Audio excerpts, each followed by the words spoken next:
Саламатсыздарбы? Мына биздин азыркы тамеки. Ушинтип сел алып кетти. Бул эң чеки жагын.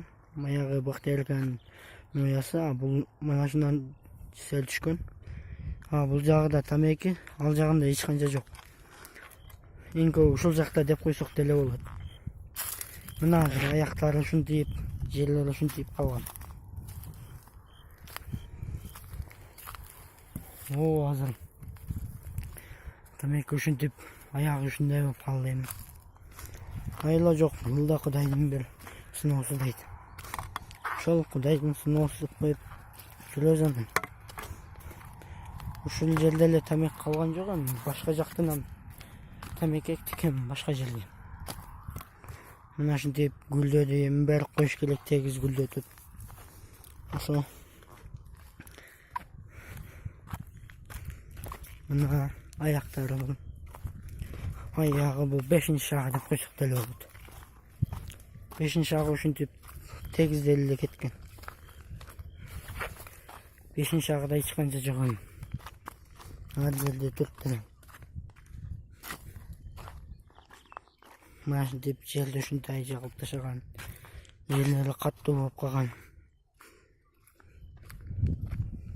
Мына биягда эч канча тамеки жок.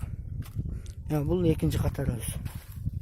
Мына экинчи катардан бир четинен түшкөн, мына ушул четинен түшкөн.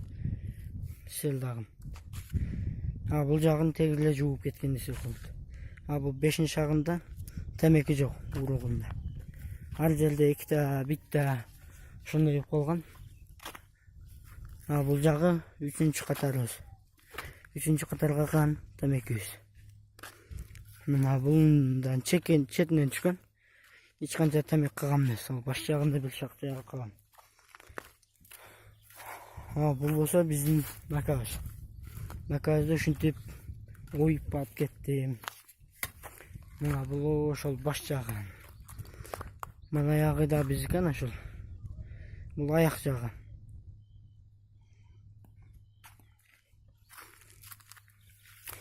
Беттер көчөттүн асты, бетти биз бир күнү арык кылдык. Мына бул ушинтип чокулап кеткен. Тиги ак неме тоок ферма. Бул ноя. Ноянда жарымдан эч канчасын алып кеткен эмес анын. Только биздикиге келген. Ушинтип алып кетиптир, эми айла жок. Мына бул көчөттөрдүн астындагы солдаттар деп койсок деле болот. Солдаттар кошуп өсүп чыгыптыр, тыйыстырлар. Ушинтип калыңдап көтөрүлүп кеткен.